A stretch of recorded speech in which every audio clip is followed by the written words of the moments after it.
Là, je crois que j'ai vraiment chopé un sale truc.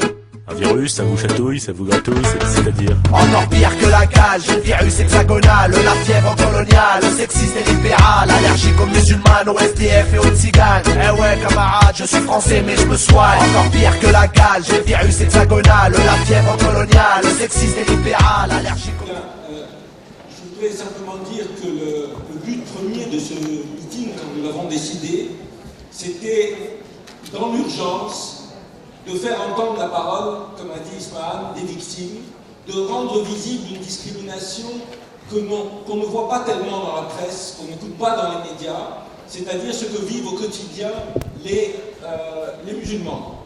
Bien sûr, les musulmans ne sont pas les seuls à vivre dans ce pays des formes de racisme. Il y a d'autres formes de racisme, on en a parlé, les Roms, l'antisémitisme, etc. Mais il y a quelque chose de là d'assez particulier, peut-être avec les Roms, c'est que nous avons fait ce que nous appelons un racisme d'État, c'est-à-dire un racisme qui est porté par des partis politiques, qui est porté par des institutions et qui est porté par les médias. Et ça nous semble extrêmement dangereux. C'est ce qui fait la différence entre l'islamophobie. La question n'est pas de choisir entre les différentes formes de discrimination, mais de dire aujourd'hui il y a des victimes d'une politique institutionnelle et qui s'est accélérée malheureusement au lendemain des crimes et des attentats contre Charlie et contre l'Hyper-Cacher. Et rendre visible et faire entendre ces paroles, c'est la première raison.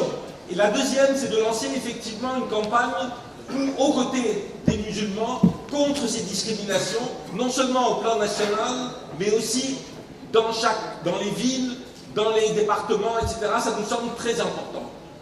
Et c'est vrai que ce meeting a suscité beaucoup d'attaques, beaucoup de débats, tant mieux. On a vu beaucoup de gens, et j'ai trouvé que de ce point de vue, c'était plutôt positif. Pour la première fois, la plupart des gens qui nous ont attaqués disaient oui, l'islamophobie est un racisme, mais on ne peut pas combattre ce racisme de n'importe quelle manière, on ne peut pas combattre ce racisme avec n'importe qui. Ismaël a répondu en partie, mais moi j'ai envie de rajouter quelque chose. À ces gens qui veulent combattre l'islamophobie, s'ils veulent le faire, qu'ils le fassent. Nous ne voulons pas être propriétaires de cette lutte contre l'islamophobie. Si d'autres organisations veulent le faire dans d'autres cadres, tant mieux, et je crois que ça sera mieux pour tout le monde. Là, je crois que j'ai vraiment chopé un sale truc. Un virus, ça vous chatouille, ça vous gratouille, c'est-à-dire Encore pire que la cage, le virus hexagonal, la fièvre coloniale, sexiste et libéral, allergique aux musulmanes, au SDF et aux tziganes. Eh ouais camarade, je suis français mais je me soigne. Encore pire que la cage, le virus hexagonal, la fièvre coloniale, sexiste et libéral, allergique aux